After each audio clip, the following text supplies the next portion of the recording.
भिऊ नकोस, मी तुझ्या पाठीशी आहे. उगाची भीतोसी भय हे पळू दे, जवळी उभी स्वामी शक्ती कळू दे. जगी जन्म मृत्यू असे खेळ ज्यांचा, नको घाबरू तू असे बाळ त्यांचा. यशस्वी होण्याचा एकच उत्तम पर्याय आहे, दुसऱ्याचं भलं झालेले पाहण्याची ताकद आपल्या मनात असली पाहिजे. जो असे कारण सर्व सृष्टीशी, अकारणे जो लावी भक्तीसी.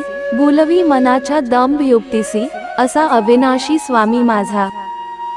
विश्वास ठेव जिथे संपते मर्यादा तुझी, तिथून साथ देतो मी. जाणीव ठेव शुद्ध मनासी, काय व्यर्थ बरळतो, कशाची असो भूक त्यासी. तू पुढे काय ठेवितो, तुझ्या अंतरात्म्यात आहे मी, तुला हरू देणार नाही. या कलियुगात तुला एकटे सोडणार नाही. जी झुंज तू खेळतो आहेस मनासी, त्यात तुला मार्ग दाखवत असणार मी. ऐहिक जीवनाचे नश्वर स्वरूप जाणावे, निष्काम कर्म करावे. मोठा अधिकार, संपत्ती यांचा चिरकाल भरवसा मानू नये. अडचणी आयुष्यात नव्हे तर मनात असतात. ज्या दिवशी मनावर विजय मिळवाल, त्या दिवशी आपोआप मार्ग निघेल. खूप अडचणी आहेत जीवनात, परंतु त्यांना समोर जाण्याची शक्ती फक्त तुमच्यामुळे येते. तू कोणाला फसवू नकोस, मी आहे तुझ्या पाठीशी, तुझी फसवणूक होऊ देणार नाही.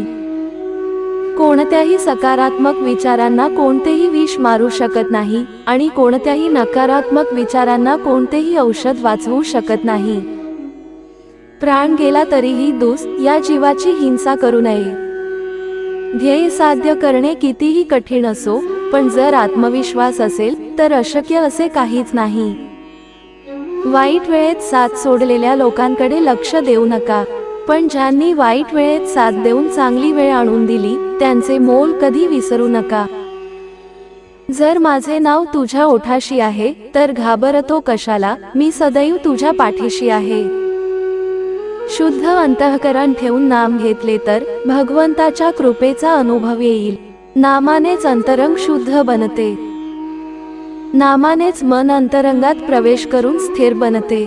नामाने काळजी वाटणे नाहीसे होते, मग तळमळही आपोआप जाते. गरीबाला केलेले दान आणि सद्गुरू स्वामींचे मुखात घेतलेले नाव कधी वाया जात नाही. देवाला हे कधीच सांगू नका की तुमच्या अडचणी किती मोठ्या आहेत.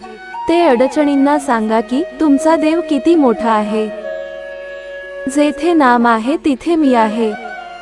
नामावर प्रेम करणे म्हणजे माझ्यावर प्रेम करणे होय.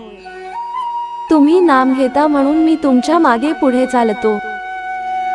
जो नुसता नामात राहीन त्याला मी अखेरपर्यंत सांभाळेन. तू कर्म करत जा, फळाची अपेक्षा न करता.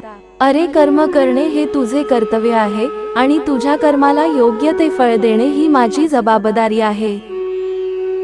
संकटांना कधी कंटाळायचं नसतं, त्यांना सामोरं जायचं असतं.